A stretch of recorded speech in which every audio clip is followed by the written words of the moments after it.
10 তারিখ থেকে 12 তারিখ পর্যন্ত কিন্তু অলরেডি অ্যাকাউন্টে অন্নপূর্ণার ভান্ডারের টাকা কিন্তু 3,000 টাকা করে মারার কাজ শুরু হয়ে গেছে। যারা মা বোনেরা অন্নপূর্ণা ভান্ডার ফর্ম ফিল আপ করে জমা দিয়েছে তাদের কাগজ কিন্তু অনেক মানুষের এন্ট্রি করা হয়ে গেছে, তাদের অ্যাকাউন্টে কিন্তু টাকা ইতিমধ্যে কিন্তু ঢুকে যাচ্ছে। দেখো, একসাথে সব কাগজ এন্ট্রি করা সম্ভব নয়, একসাথে সব মানুষের টাকা দেওয়া সম্ভব নয়।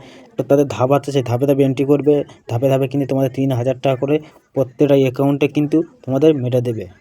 এইভাবে কিন্তু ঘোষণা দেওয়া হয়েছিল। কিন্তু আর 1 তারিখে জুন মাসে 1 তারিখ, 2 তারিখ, 3 তারিখে যারা ফর্ম ফিল আপ করে কিংবা অনলাইনে যারা জমা দিয়েছিলেন তাদের কিন্তু অলরেডি টাকা ঢুকে গেছে। 5 তারিখ পর্যন্ত অলরেডি সব অ্যাকাউন্টে টাকা ঢুকে গিয়েছে। 5 তারিখ থেকে 8 তারিখ, 9 তারিখ পর্যন্ত যারা ফর্ম ফিল আপ করে জমা দিয়েছে তাদের কিন্তু বলা হয়েছিল 10 তারিখ থেকে 12 তারিখ পর্যন্ত কিন্তু তাদের অ্যাকাউন্টে টাকা ঢুকে যাবে। আর অতি অবশ্যই তোমাদের অ্যাকাউন্টের সাথে কিন্তু আধার কার্ড লিঙ্ক থাকতে হবে, এমনকি ডিবিটি লিঙ্ক থাকতে হবে, তবে তো তোমাদের সেই অ্যাকাউন্টে কিন্তু টাকা ঢুকবে। কিন্তু তোমাদের ডিবিটি লিঙ্ক না থাকলে কিন্তু ইতিমধ্যে কিন্তু তোমাদের অ্যাকাউন্টে টাকা ঢুকবে না। কিন্তু ওইদিন সরকার কিন্তু তোমাদের বলে দিয়েছে তোমাদের অ্যাকাউন্টে আধার কার্ডের সাথে ডিবিটি লিঙ্ক চেক করো, তোমাদের বলে দিয়েছে। এইগুলো কিন্তু তোমরা চেক করে নাও।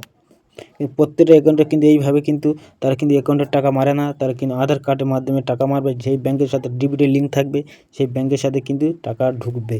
তো ভিডিওটা আজকের এই পর্যন্ত। নেক্সট টাইম কিন্তু আর অন্য কোনো ভিডিও নিয়ে আমরা আসবো।